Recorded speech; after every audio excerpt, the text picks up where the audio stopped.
श्री स्वामी समर्थ. स्वामी महाराज तुमच्या सर्व चांगल्या इच्छा पूर्ण करो ही स्वामींच्या चरणी प्रार्थना करते आणि आजच्या या नवीन व्हिडिओला सुरुवात करते. आपल्या हिंदू धर्मात 3.5 मुहूर्तांना अनन्यसाधारण महत्त्व आहे आणि त्यातीलच एक महत्त्वाचा पूर्ण मुहूर्त म्हणजे अक्षय तृतीया.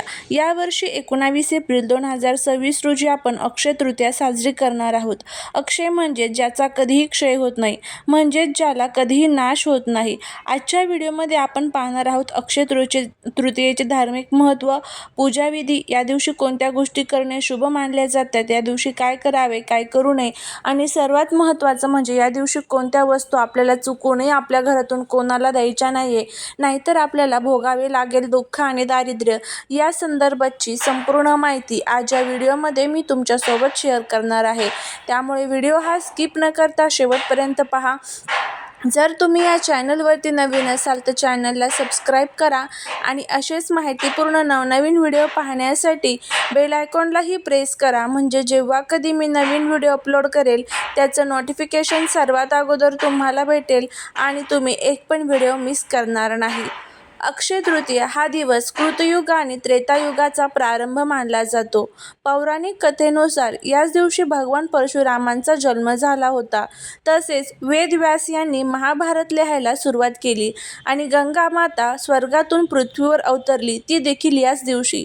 या दिवशी केलेले दान, जप आणि पुण्यकर्म अक्षय राहते असे मानले जाते, म्हणूनच या दिवसाला समृद्धीचे प्रतीक मानले जाते. अक्षय तृतीयेचा जो प्रारंभ आहे, तृतीया तिथीचा प्रारंभ 18 एप्रिल रात्री उशिरा होत आहे आणि तृतीया तिथीची समाप्ती ही 19 एप्रिल रोजी संपूर्ण दिवस असेल. पूजेचा शुभ मुहूर्त हा सकाळी 6 ते दुपारी 12:30 पर्यंतची वेळ पूजेसाठी अत्यंत शुभ असणार आहे.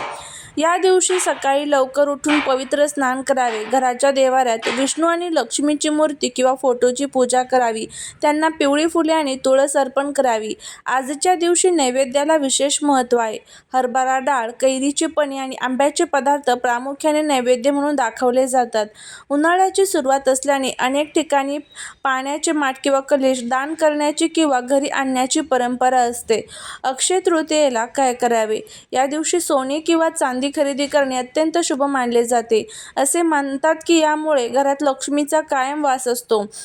अन्नदान, जलदान किंवा गरजूंना वस्त्रदान करणे या दिवशी खूप पुण्य देणारे ठरत असते. जर तुम्हाला नवीन व्यवसाय, घर किंवा कोणत्याही नवीन कामाचे श्री गणेशा करायचं असेल तर यापेक्षा चांगला मुहूर्त हा असू शकत नाही. तर इतकं हे अनन्यसाधारण महत्त्व जे आहे तर ते अक्षय तृतीयेला असतं. या दिवशी तुम्ही ह्या सर्व गोष्टी ज्या आहेत तर त्या करू शकता. त्याचबरोबर अक्षय तृतीयेला तुम्हाला काही प्रभावी असे उपाय देखील करायचे असतात. हे उपाय जर तुम्ही केले तर देवी लक्ष्मी ही कायम आपल्यावरती प्रसन्न असते. अक्षय तृतीयेच्या दिवशी घराच्या देवाऱ्यात किंवा तिजोरीच्या ठिकाणी श्रीयंत्राची स्थापना करा, त्यावर कुंकुमार्चन करावे. यामुळे घरामध्ये सकारात्मक ऊर्जा वाढते आणि आर्थिक चणचण भासत नाही. सोन्याची किंवा चांदीची खरेदी करा. असे मानले जाते की या दिवशी घरात आणलेली धातू कधीही संपत नाही.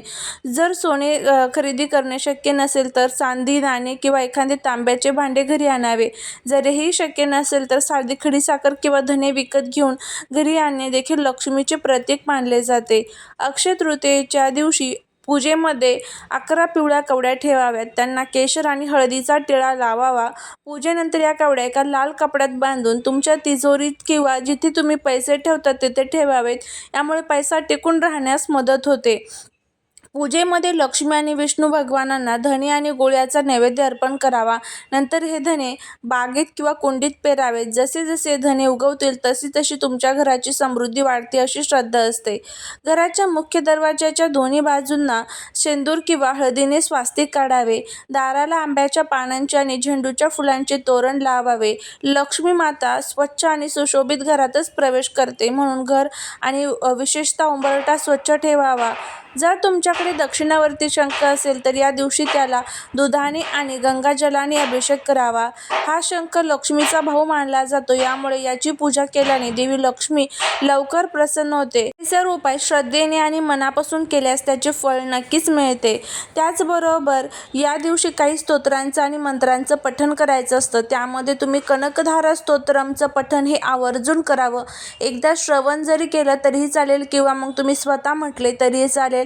विष्णू सहस्रनाम, महालक्ष्मी अष्टकम, लक्ष्मी गायत्री मंत्र, विष्णू गायत्री मंत्र, ह्या सर्व छोट्या छोट्या गोष्टी ज्या आहेत किंवा हे छोटे छोटे जे स्तोत्र आहेत तर त्या स्तोत्रांचं पठण हे आवर्जून तुम्हाला या दिवशी करायचं आहे.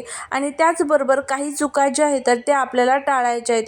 अक्षय तृतीयेच्या दिवशी आपल्याला ह्या ज्या 3 वस्तू आहेत ना तर त्या चुकूनही कोणालाच द्यायच्या नाही आहेत. बघा, अक्षय तृतीया हा 3.5 मुहूर्तापैकी एक मुहूर्त असतो.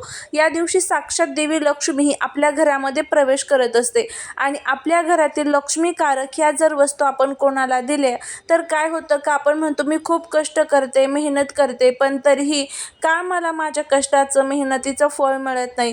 कारण ह्या ज्या पवित्र तिथी असतात ह्या पवित्र तिथींवरती आपण हे छोटे छोटे जे चुका आहेत तर त्या करत असतो आणि शेवटी आपल्याला अनेक गोष्टींचा सामना जो आहे तर तो करावा लागत असतो. त्यामुळे ह्या सर्व चुका ज्या आहेत तर त्या आपल्याला या सणांच्या दिवशी ज्या आहेत तर त्या टाळायच्या असतात. आता या वस्तू कोणत्या आहेत तर ते आपण बघूया. आणि जर तुम्हाला हा व्हिडिओ आवडला तर कमेंटमध्ये जय माता लक्ष्मी लिहायला अजिबात विसरू नका. अक्षय तृतीयेला शुभ मुहूर्तावर आपण दानधर्माला खूप महत्त्व देतो, पण शास्त्रामध्ये काही विशिष्ट वस्तू या दिवशी घराबाहेर देणे खूप किंवा कोणाला दान करणे अशुभ मानले जाते. यामुळे घरातील लक्ष्मी निघून जाऊ शकते अशी धारणा आहे. आता कोणत्या वस्तू आहेत तर ते आपण बघूया. त्यामध्ये सर्वात पहिली जी वस्तू आहे ते म्हणजे झाडू. पहिली आणि सर्वात महत्त्वाची वस्तू झाडू. हिंदू धर्मात झाडूला लक्ष्मीचे प्रतीक मानले जाते. अक्षय तृतीयेच्या दिवशी चुकूनही आपला जुना किंवा नवीन झाडू कोणालाही देऊ नका किंवा घराबाहेर फेकू नका. असे केल्याने घरातील लक्ष्मी स्वतःहून घराबाहेर जाते असे मानले जाते. जर झाडू बदलायचा असेल तर तो या दिवशी आधी किंवा नंतर बदलावा. दुसरं म्हणजे संध्याकाळच्या वेळी दूध आणि दही. दुसरी गोष्ट, जर दूध आणि दही ही लक्ष्मी आणि चंद्राशी संबंधित असते.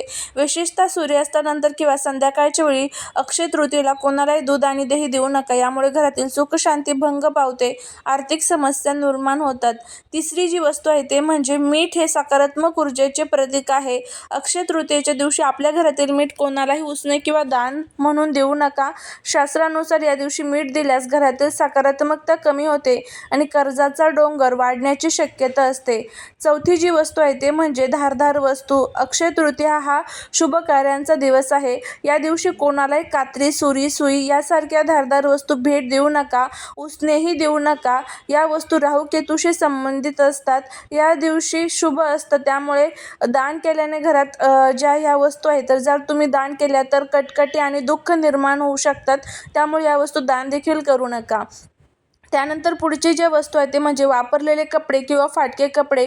दान करणे उत्तम आहे, पण अक्षय तृतीयेला कोणालाही फाटके किंवा अत्यंत जुने मळालेले कपडे देऊ नका. जर तुम्हाला वस्त्रदान करायचे असेल तर नेहमी नवीन किंवा स्वच्छ कपडे दान करावेत. त्यानंतर पुढचे जे आहे ते म्हणजे पैसे उधार देणे. अक्षय तृतीया दिवशी शक्यतो कोणालाही पैसे उधार देऊ नका. हा दिवस घरात लक्ष्मी आणण्याचा आहे, घराबाहेर घालवण्याचा नाही. या दिवशी केलेले कर्ज परत मिळण्यास खूप अडचणी येतात किंवा तुमच्या स्वतःच्या आर्थिक प्रगतीत अडथळे निर्माण होऊ शकतात. अक्षय तृतीया हा सण आनंदाचा आणि समृद्धीचा आहे. दान जरूर करा, पण आपल्या घरातील लक्ष्मीचा अपमान होणार नाही याची काळजी घ्या. जर तुम्हाला हा व्हिडिओ आवडला असेल तर चॅनलला लाईक, शेअर, सबस्क्राईब करा. भेटूया पुढच्या एका छानशा नवीन व्हिडिओत एका नवीन माहितीसोबत. तोपर्यंत सर्वांना श्री स्वामी समर्थ.